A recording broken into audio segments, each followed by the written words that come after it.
Welcome to this week's episode of Insight. During this week's show, we're going to cover the following topics.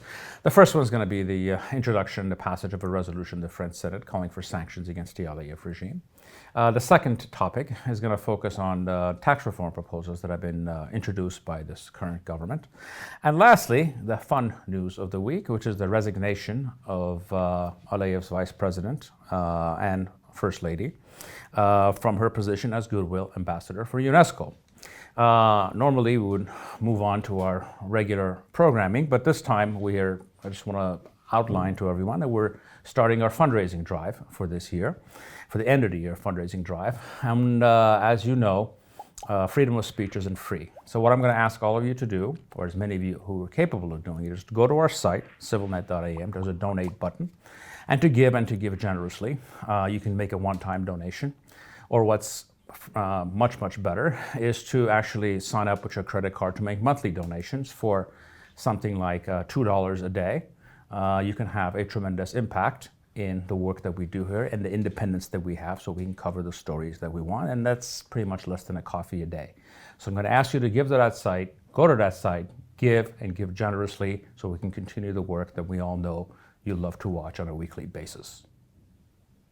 Now let's talk about the first topic of the week, which is the resolution that was passed to the French Senate calling for sanctions against the regime in Baku. And what did they ask for? They asked for the international community to provide safety and essentially international troops for the protection of the residents of Artsakh against the genocidal regime in Baku. And secondly was to recognize Artsakh's independence.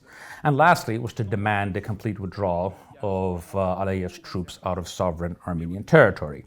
This resolution passed near unanimously. What is it that we need to know about it? Frankly, this is far more symbolic than substantive, because this is essentially a resolution and not a sanctions package on itself. This is typically French, which means that it's high on symbolism and low on actually in substance. The French actually have significant interests in Baku. Total, which is the French oil company, has significant interests in Aliyev's country. However, we should not dismiss this in its entirety, even though it is symbolic. Sanctions regimes usually start in this way. They start in symbolic steps, and as things get more and more dire, they become more and more serious and far more detrimental for the regime that's being targeted. Now, sanctions themselves, frankly, have many different variations. There are sanctions that ask for very specific things, just like the one that I outlined. There's also sanctions that target different things. And one of the most common form of sanctions now is what they call the Magnitsky sanctions, which started off of an attorney's case in Russia that was murdered. And Magnitsky sanctions, actually, for our purposes, are actually the best way to target the regime in Baku, because it actually has so many vulnerabilities on that front. For example, military commanders that were involved in war crimes in the Artsakh War or after in the invasion of Armenia can be targeted and gone after individually. Prison officials, for example, that are overseeing the dungeons that Armenian POWs are being illegally held in. Third one would be the sort of the corrupt political officials and officialdom that actually supports the regime. They would be a very good target. The other one would be sort of international crime figures, which we know are very active. People like Gad Nisanov, who is sort of the underworld boss contact between the Aliyev regime and the underworld in Moscow. And obviously, eventually, the ruling family itself, which is sort of the largest group of criminals in the country. And actually, one of the best targets would be Aliyev's own two daughters, who own substantial amount of properties in London. That's been documented. And as we know, regimes like this, no matter all of their anti-Western rhetoric, when it comes to laundering their money, putting their investments, or putting money away for the day that they have to run away from their country, they usually hide their money in Western banks. On the same token, the other place of vulnerability is obviously the economy. One of the reasons this regime is so vulnerable, because frankly there is no economy outside of oil and gas, so it's actually very limited places where if you can actually put any sanctions on them, they'll have tremendous effect. And obviously their own oil company, Aliyev's own oil company, SOCAR, actually has a lot of assets all over Europe, which makes them actually quite vulnerable to different kinds of sanctions, and this is something that we need to target. And the sovereign wealth fund that they have that's invested in different things. So the targets to go after them is actually a lot, and this is something that we should systematically work at. What is it that we need to know universally? And this is that the sanctions itself is actually a process. And what we need to do is you start with the symbolic ones and you slowly work your way across and expand into more and more areas. And obviously one of the key areas here is actually the symbolism of sanctions actually becomes practical very quickly because of one simple reason. Unlike Russia's state system, Aliyev's state system is not as wealthy. So in fact, in a lot of these larger projects that they want to do, infrastructure projects, they actually need international financing. And the one thing that international financiers, especially private sector ones, fear is any kind of a sanctions regime. So the fact is that even before enacting actual legal sanctions, the talk of sanctions is actually devastating enough. And this is something that we should systematically work on and systematically impose our will on them across their economic sectors. Now let's move on to our second topic of the week, which is a recent tax reform program that was announced by the government. This was announced by them but has not passed into law, but since they had to have a majority, if there's no public pushback, they'll probably easily pass it into law. And what the law says, it requires all Armenian citizens as of 2023 to self-declare their incomes, which is that you declare the money that you made that year and you pay your taxes against it. This is supposed to start in 2023 and it's supposed to be implemented over the following 3 years. Who does this affect? It does not affect people who are employees already, because currently there's already a deduction system. If you work someplace, they'll deduct your taxes. This essentially affects two people. It's the self-employed, which we have a large number of people who operate on their own, independent contractors. And the second one are business owners, which would need to declare their taxes. Now, how should we take this? Frankly, this is a very good thing. This is actually a sign of progress. Most advanced countries in the world have self-declaration tax systems. But as we know, in this country, everyone wants to have rules like they have in France, except as long as it doesn't apply to them, it applies to everybody else. So I'm sure that there's going to be significant political pushback with this once it gets implemented. But so be it. That's the price that you pay for progress. In real terms, the government is claiming that this is actually not a tax increase, but that's obviously not true. If there's people who aren't paying their taxes or paying them properly and are paying them, there's going to be a tax increase, which is actually a good thing. We actually need greater and greater resources to actually build a functional state and a functional military. And to me, the most encouraging things with this is there's a lot of countless studies that say and show that people who are actually self-declaring incomes in different countries, once they do that and they start paying their taxes, they become far more demanding of the government because they want their taxes to be used properly.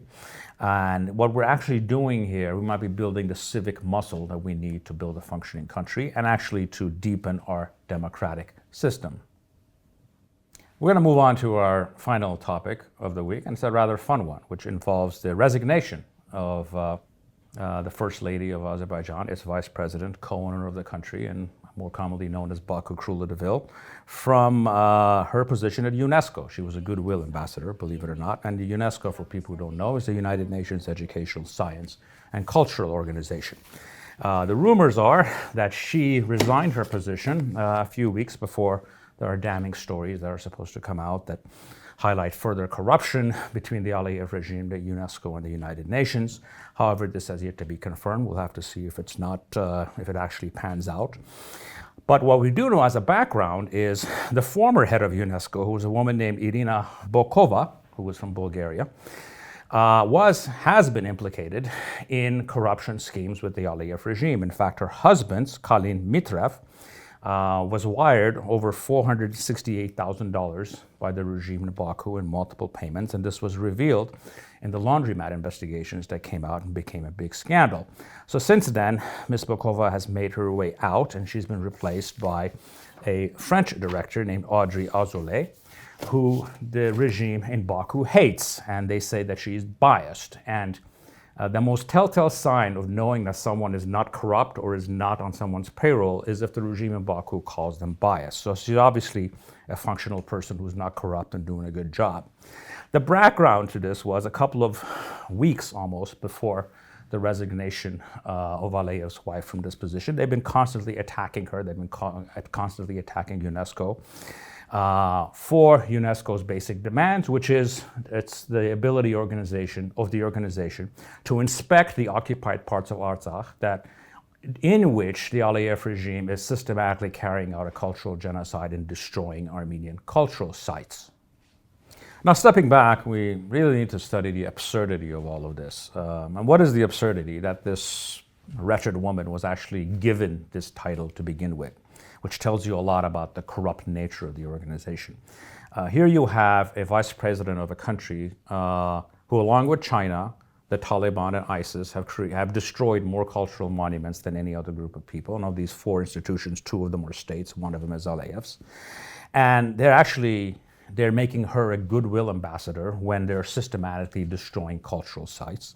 And it gets worse than that, because part of UNESCO's job to protect cultural sites, to protect history, and the entire regime's narrative in Baku is based on falsification of history. Specifically in Artsakh, they will see an Armenian church or a monastery that goes back thousands of years, and they'll claim it was not built by Armenians and it was put in by somebody else, the ancient Albanians, or the Armenians put in their inscriptions like three weeks ago.